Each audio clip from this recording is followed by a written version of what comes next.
Auzubillahiminash-shaytanir-rajim. Bismillahir-rahmanir-rahim. Welcome to the online classes. Today we are going to start a new chapter, which is our unit number 2. And you know what is in that unit? कुछ याद है आपको क्या है इस unit के अंदर? जी जनाब, role model unit number 2, which is starting from the page number 24 and goes on with the page number 48. So what we have to go with the thing, firstly we need to understand the role model. Role model क्या होता है बेटा? शाह अब्दुल लतीफ का chapter है, इसको हम थोड़ी देर में शुरू करते हैं, but before this we need to understand the role model. What is role model? देखें ये चैप्टर का हाईलाइट आपके सामने आ रहा है और इस चैप्टर के हाईलाइट में जो हमारे पास काम की बात है वो रोल मॉडल है. और आपको पता होना चाहिए कि जी what is role model. Role model है क्या चीज? सही है भाई? तो रोल मॉडल क्या है ये आपको बताना आना चाहिए और आपको इसके बारे में coverings आनी चाहिए. So let's start our today's lecture. Firstly we need to define what is role model.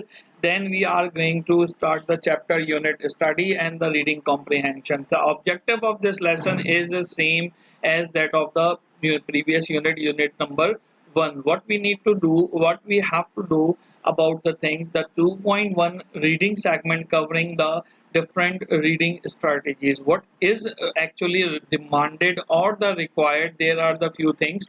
Using pre-reading strategies to predict the content of a text by asking the questions, infer theme and the main ideas, scan for the facts and the opinion, which will going to be helpful for the MCQs. Deduce the meanings of a difficult word from the context. एक मैंने आपको याद है बताया था कि lexical meanings होते हैं, the dictionary meanings, and the second one is a दूसरा क्या है हमारे पास यहाँ पे? दूसरा हमारे पास contextual meanings है. तो वो contextual meaning we should be able to deduce from the paragraph or the context of a line. ठीक है? Identify the viewpoints and the ideas and the issues. Generate question to understand the text. And finally, not the least one but the last one is क्या करना है हमें? Respond orally and in writing to the following question types. Interpretive, inferential, personal responses. ठीक है? Interpretive क्या है? What is being taught in the paragraph or in the contextual study, you need to narrate in your own words. Inferential, it is what is your understanding, what the conclusion you have drawn from the paragraph. And personal responses and opinion, सवालात इस तरह से होते हैं कि in your opinion what is this and what is that. ठीक है? ये हमें सारी बातें पता होनी चाहिए. After getting this, the listening and the speaking, if you remember the unit 1 lecture, if you go through with the unit 1 lecture, you will come to know that the listening, speaking, reading and the writing, these are the 4 aspects of English learning. So listening and speaking is the segment which is covered in the section 2.2. then the language practice, उसको हम आगे देखेंगे. then writing है, पिछले में हमने कौन सा ऐसे लिखा था? descriptive. and in this we are going to discuss about the narrative essay. And you are lucky enough, we already covered the different types of a essay in which we have a blend of a narrative essay as well. उस narrative essay को भी हमने थोड़ा सा समझने की कोशिश की थी. तो बेटा सबसे पहला काम इसमें हमने क्या करना है कि ये जो रोल मॉडल है ना, ये रोल मॉडल क्या है, इस रोल मॉडल के बारे में हमें समझ में आना चाहिए. तो आपका क्या ख्याल है रोल मॉडल क्या होगा और कैसे समझ में आएगा? तो रोल मॉडल में एक रोल मॉडल कौन होता है? आपके लिए कौन है? मेरे लिए नबी पाक सल्लल्लाहु अलैहि वसल्लम की जात है. आपके लिए कौन है रोल मॉडल? तो definitely whenever we are setting up a role model, तो रोल मॉडल हमारे इर्द गिर्द हो सकता है हमारे पेरेंट्स हो. मेरे लिए मेरे फादर भी रोल मॉडल है, मेरी मदर भी रोल मॉडल है. और मैं हमेशा तमाम पेरेंट्स से कहता हूँ जी मैं उस्ताद का बेटा हूँ, मेरे लिए this is the thing for the pride. ये जो है फखर की बात है मेरे लिए कि I am a kid of teacher. सही है? ये बात तो एक समझ में आती है. तो अब आपके लिए कौन रोल मॉडल है? आपके पेरेंट्स या आपकी कोई रूहानी शख्सियत, कोई मजहबी शख्सियत? तो मे बी एनीवन. तो what are the characteristics of a role model में पजेस? रोल मॉडल जो है वो किस तरह के कैरेक्टरिस्टिक्स करते हैं? एक स्लाइड ये मैंने आपके सामने बनाई है, parameters of a role model. ये एक्स्ट्रा है, लेकिन ये एक्स्ट्रा जो है ना, वो जो अपना दर्जन हमने 12 के बजाय 13 का कर दी, जो 13वां एलिमेंट है ना, इंशाल्लाह this will actually make a difference between you and the other guys. So what are the parameters for the he or she should be a result oriented and he or she must be responsible for the accountability. Accountability का क्या मतलब है? अपने हर अमल का जवाब भी दे सकता है. कमिटमेंट भी उसकी जबरदस्त होनी चाहिए, कॉन्फ्लिक्ट रिजॉल्वर भी होना चाहिए और ट्रस्टवर्दी भी होना चाहिए. ठीक है? तो ऐसा बंदा हमारी जिंदगी में क्या बनता है? Role model. तो अगर मैं आपको यहाँ पे एक सवाल पॉपअप करूं और बेटा आपसे कहूं कि ये क्वेश्चन नंबर 1 है, आपको करना है क्या? क्वेश्चन है ये हमारे पास, व्हाट आर द पैरामीटर, ठीक है, आर रोल मॉडल में ओ, सही है। तो कौन से पैरामीटर्स हैं, सामने आपको मैंने बताया कि ही और she must be a result oriented, ठीक है। उसकी जो टास्क होती है वो हवा में तीर नहीं मारे, बल्कि वो रिजल्ट ओरिएंटेड होनी चाहिए। ऑल्सो ही और she should be responsible for the accountability of all the deeds which he or she have done, he or she may have done. Then furthermore it is being responsible for the commitment, इसमें commitment भी हमारे पास होनी चाहिए।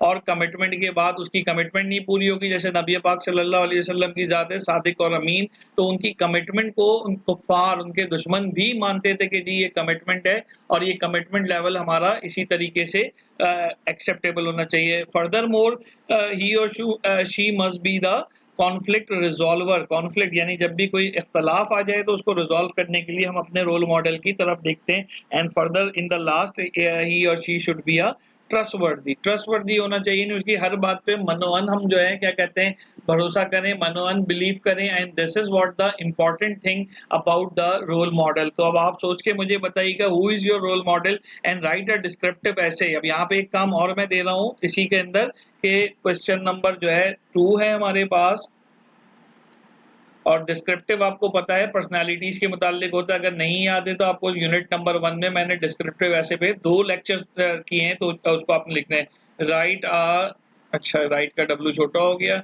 मैंने caps on किया हुआ है तो लिहाजा सब कैपिटल आ रहा है। आप स्मॉल में लिखेंगे फर्स्ट कैपिटल के बाद राइट डिस्क्रिप्टिव ऐसे ऑन किसके ऊपर, रोल मॉडल, रोल मॉडल के ऊपर जो है आपने डिस्क्रिप्टिव ऐसे लिखना है। ठीक होगी बात बेटा, रोल मॉडल के ऊपर, रोल मॉडल ये आपने काम करना। अब ये ऐसे कितना बड़ा होना चाहिए, ओपनिंग पैराग्राफ कैसे होगा, माय फेवरेट पर्सन और माय रोल, तो it is not about my favourite person, it is about the role model. तो my role model in my life और I am following X Y Z person, why because of this this this this reason, और अगले 2 paragraph में उन reasons को यानी result, accountability, commitment, conflict और trust को आपने एक्सप्लेन करना है और फाइनली कंक्लूजन करना है। These are the 2 things you need to go. अच्छा अब आज थोड़ा सा टेक्स्ट भी पढ़ लेते हैं इसको करने के बाद, ताकि काम आगे चल सके। So let's start the unit number 2। यहाँ पे हमारे पास सिंध की बहुत ही मशहूर शख्सियत जो है मौजूद हैं, और वो जो है शाह अब्दुल लतीफ़ भटाई साहब, ठीक है। तो शाह अब्दुल लतीफ़ भटाई रहमतुल्लाह अलैह जो हैं वो आपके पास मौजूद हैं। ये ग्रेट सेंट पोएट थे, सूफी बुजुर्ग थे। पिछली जो पुरानी 9 की किताब है उस किताब के अंदर भी इनका ये टेक्स्ट मौजूद था।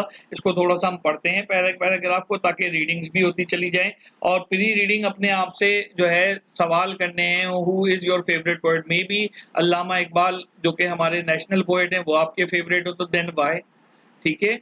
और share some of the couplets that you like, उनके कुछ रुबाइयाँ, उनके कुछ शेर जो हैं वो आपने शेयर करने हैं, ठीक है। कपलेट्स, अब ये एक नया वर्ड आपके लिए आया, इसको देख लें, मैंने कॉन्टेक्स्ट से मीनिंग निकालें, आप इसके लेक्सिकल मीनिंग्स भी ढूंढिएगा। Do you know the name of any famous Sufi poet of Sindh, इनके अलावा कोई और सूफी पोएट आपको याद है तो ये आपका गूगल कर गया, आपने ये तीनों आंसर्स भी देने। तो इस तरह से 5 क्वेश्चंस ऑलरेडी हो चुके हैं। Now let's read the text. Shah Abdul Latif Bhitai who is lovingly called Lal Latif, प्यार से उनको क्या कहा जाता था, Lal Latif, by his devotees, उनके जो फॉलोअर्स थे उनकी तरफ से। Was noted Sindh Sufi scholar, बहुत ही नोटेड, नोटेड का मतलब यहाँ पर, वैसे तो नोट का मतलब निशानदेही होता है, लेकिन यहाँ पे नुमाया के वर्ड में इस्तेमाल होगा। Sindhi Sufi scholar, mystic, saint and poet, ठीक है। अब यहाँ पे आपके लिए कौन सा वर्ड जो है मुश्किल है, मिस्टिक मुश्किल है, या आपके लिए जो है क्या कहते हैं स्कॉलर मुश्किल है, या आपके लिए जो है कोई और सा वर्ड मुश्किल है, जरा जल्दी से मुझे बताइए ताकि आपको वो चीज़ समझ में आ सके। मिस्टेक के मीनिंग क्या है, मैंने डिक्शनरी आप लोगों से कहा था, वो डिक्शनरी जो है ना वो आपने ज़रूर जो है क्या कहते हैं डाउनलोड करनी है, ठीक हो गई बात ये। तो मिस्टेक के मीनिंग्स क्या होते हैं भाई हमारे पास, मिस्टेक किसे कहते हैं, नहीं बता रहे आप लोग जी। तो इसमें क्या है कि having a magical properties, mistake की जो लेक्सिकल मीनिंग्स है, मैजिकल प्रॉपर्टीज यानी करिश्मेटिक पर्सनालिटी, मैं इंग्लिश टू इंग्लिश भी करूं तो करिश्मेटिक पर्सनालिटी के हामिल थे, यानी लोग उनकी तरफ खींचे चले जाते थे। He is considered as the greatest Muslim poet of a Sindhi language. Information about the life of Bhitai mostly been collected in the form of oral tradition. Oral tradition से क्या मुराद है बेटा, यहाँ पे ऐसा ट्रेडिशन जिसमें लोग कहानियों के जरिए नस्ल दर नस्ल ठीक है, आता है। फॉर एग्जाम्पल हीर रांझा की कहानी, वी डोंट नो कि हीर रांझा कौन थे, कहाँ रहते थे, लेकिन वो नस्ल दर नस्ल कहानियां सुनते हैं। अपने यहाँ हम कोई किस्सा सुनते हैं अपने परदादा का या उसका, तो ये जो है ओरल ट्रेडिशन के थ्रू जो है कलेक्ट होती है। और renowned Pakistani scholar, educationist and writer of a place, dramas and story, Mirza Kalich Beg, ये लिखते थे बहुत सारे। मिर्जा कलीज बेग इज सेड, क्या हो गया, is said to have a collected detail about the early life of Shah Bhitai from some of the old people living in that time. ठीक है, मिर्जा कलीज बेग का भी सन आप देखेंगे तो उनको कुछ पुराने लोग जिनके शायद बुजुर्गों से उन्होंने सुना या वो खुद अब बुजुर्ग हो गए, उनसे उन्होंने वो डाटा कलेक्ट किया। These peoples had heard these fact from their father, grandfather, some of who had seen Shah Latif in person, देखें वही बात आ गई,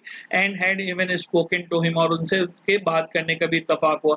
as a Sufi poet Latif Urs, Urs हम कहते हैं एक तरह से बरसी को, जो हर साल उनके इंतकाल के दिन पे मनाई जाती है, लेकिन किसी बुजुर्ग के लिए उर्स का वर्ड इस्तेमाल होता है। Is held in the at his shrine, every shrine किसे कहते हैं, टूम को कहते हैं, मकबरे को कहते हैं, every year on the 14 Safar. याद रखने की बात इसमें क्या हो गई, 14 सफर, the second month of a Muslim calendar. ठीक है, इस वक्त मैं ये रिकॉर्डिंग कर रहा हूँ, ये मुहर्रम का महीना है, अगला महीना सफर का आने वाला है, इसका मतलब शाह लतीफ बिटाई का उर्स अगले महीने आने वाला है। Thousand of people gathered and listen to the saint song sung on the tamburo. Tamburo was the instrument actually which was devised by the Shah Abdul Latif Bhittai. Tamburo एक instrument था, musical instrument, और जिसको बनाया किसने था, कि उसकी तस्वीर भी अभी आगे आ रही है, दिखाता भी हूँ मैं आपको। तो तंबूरो जो है वो शाह लतीफ बिटाई ने बनाया था, और उसके ऊपर वो सूफी सॉन्ग्स चलते हैं वहाँ पे, तो लोग गैदर्ड होते हैं उनके उसके मौके पर, और उन शायराना कलाम से, सूफी शायराना कलाम से फायदा उठाते हैं। Many learned man read papers that the, चाहिए थोड़ा सा आगे चला गया कर्सर। ओके, तो क्या बात हो गई हमारे पास, many learn man read papers that tell about the Latif life and his poetry. बहुत सारे लोग जो जानते हैं वो स्टोरियां सुनाते हैं वहाँ पे लतीफ की लाइफ की, जिंदगी और उसकी पोएट्री के बारे में। Some of the key aspect share by the different scholar about the Lal Latif are given below. पिछली बुक के अंदर वो पैराग्राफ की शक्ल में था, यहाँ इन्होंने बॉक्स की शक्ल में लतीफ साहब की, शाह अब्दुल लतीफ की जो है वो हाईलाइट कर दिए। कैरेक्टरिस्टिक्स ऑफ अ लाइफ, जो डिफरेंट एस्पेक्ट्स ऑफ लाइफ थे उसको हाईलाइट कर दिया। ठीक है बेटा, यहाँ तक बात समझ में आती है। अच्छा, अगले लेक्चर में हम आगे पढ़ेंगे, काफी लंबा होता चला जा रहा है। मैं एक और चीज काम की आपको दिखाना चाह रहा हूँ शाह लतीफ की, ये तो हम बाद में पढ़ेंगे। ये देखें कुछ आपके लिए डायग्राम, ये इनका शराइन है शाह अब्दुल लतीफ का, और ये इनकी एक पर्सपेक्टिव तस्वीर मुझे नेट से मिली, तो वो है ये शराइन का फ्रंट व्यू है, और ये तंबूरों के साथ शाह अब्दुल लतीफ का एक स्टैचू बना हुआ है। तो this is just for you कि आपको पता हो, ये शराइन का और क्लोजअप लुक है आपके सामने। इट्स सच अ ब्यूटीफुल, ठीक है। तो कहाँ ये देखें, और ये उनकी कपलेट्स हैं, यानी कि जो उनकी सिंधी शायरी है वो लिखी हुई, इसका इंग्लिश में है। Martyr attributions are in fact God's mercies rain, Yazid is quite unaware to such divine grace to sacrifice themselves was from the eternity Imam's fate। ये आपके सामने जो है एक पोइट्री का जो है वो रुबाई का इनके एक मैंने कथा रखा है, तो you can translate it in Urdu as well if you really like to do, तो ये आपने करना है। ठीक है, यहाँ तक रखते हैं बेटा। 5 क्वेश्चंस हमने होमवर्क के तौर पे ले लिए हैं, उन 5 क्वेश्चंस को आपको देखना है। If you like our lectures kindly do subscribe our both channels, and also if you have some query about regarding the admissions of our group of schools and intermediate college or the coaching center, you can kindly contact on the given numbers which are popping up on your screen. Take care of yourself. Allah Hafiz.